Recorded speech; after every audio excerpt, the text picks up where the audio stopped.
Okay, welcome back. We're here on day 5. It's all about tracking. And the reason that we're going to be into tracking is because we need to know our numbers in marketing, advertising, and in business. So at this point, we should have our domain, we should have our hosting. Remember, you could use something free like a Facebook page. I don't recommend that you do that. I recommend you go out there, you spend the extra 5, 10, 20 bucks, whatever it may be. This is a business. I say treat it like a business so you can set that up. Or you can always pay me the $19.99 a month, and then I'll set all the techie stuff up for you. Just contact me. And then after we have the hosting and the domain, we should have Aweber, right? We should be building our list. We should have your autoresponder. You should have the list set up with the follow-up email series. All of that is hooked up, so we have a nice foundation, right? So at this point, we need to start tracking. So what is tracking? I'm going to give you a quick overview of it. I'll write some more stuff out on the page. Hopefully, eventually, I'll get to a PDF file that you can download and save it, and you can look at that. But there'll be a write up on the page for you. So tracking. Let's imagine that 100 people come to my website right here, right? So they're here, and 60 of them put their name and email into this form.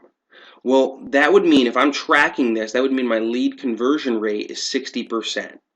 Okay, so why would this be important for me to know? Well, the reason it's important is because this is how you tweak and you improve your pages. And if you don't know this stuff, well, I could think that this looks so cool, but it's not performing well. And if it's not performing well, that's all that matters. It doesn't matter what I think looks cool. It doesn't matter if I like this color blue or if I like the font. It doesn't matter what I like or what you potentially like. It matters what the majority, like by basically the statistics. So let's imagine that 60 people opted in. Out of 100, I have a 60% conversion rate. Well, I come back to my page and maybe I change this color to match the button. Maybe I change the words on the button, or maybe I just erase a little bit of text, okay? And then I send another 100 people to the same page here, and 72 people put their name and email. Well, now I'm up to 72%. And it was just from a little tweaking and changing. And if you consistently track that, you'll improve your pages, you'll get more leads, you'll get more customers, and eventually you're going to make more money, which is really the end goal here.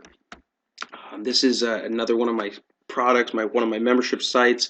I'm going to use this because I actually haven't written it up yet, but you can see I've been doing this for years and the information is still here. So here's lead conversion rate. I'm probably going to change this because this is actually really low. This was a couple years ago that, I actually, at this point, I would say you would need a conversion rate over 50%, not 20%. Things have changed in the last 3 years, especially with graphics and the ability to build. You don't need programmers and all that type of stuff.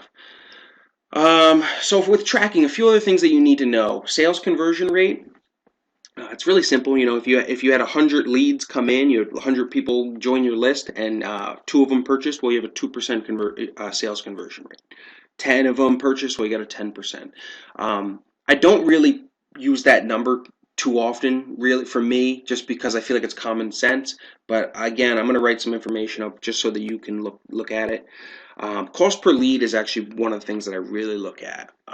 If I'm going to go spend $100, right, and I have 117 leads, right, so I spend $100 and, traffic is coming to my website and I get 117 people to put their name and email into the form, well, I know that it really cost me 85 cents per person.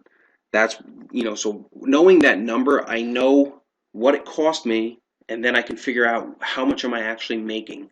So when you track those two together, you really can start breaking this down. It becomes a scientific formula that you know how much you're spending, how much you're going to make, and then you can really, have a better educated guess of saying, you know what, I'm comfortable dropping 500 or $1,000 into paid advertising into this because it doesn't feel so risky to me. I know my numbers. I'm confident this is working, and it should actually, I should spend 5, but I should probably make 2,000 back. This is the type of stuff that you get into as you progress with tracking and knowing your numbers. So hopefully this makes sense to you. Now I do have, let me see if it's on the page here. Now I did put this is an advanced video below, so you can hear some stuff about, because it's in one of my other programs. and I put it in here for you guys, so it's free. You don't have to join or buy the other program if you don't want. It's in here, but I really break down split testing, which is even further advanced into tracking. Then you're really getting into split testing between 3 different pages. I show you how to use quality click control, how to set up a campaign, how to do all that information. So it's all below. Again, take notes. This stuff. A lot of people charge, $100, $200 to learn this type of stuff. You're getting it here for free, and I hope that you enjoy this training. Thanks. Bye-bye.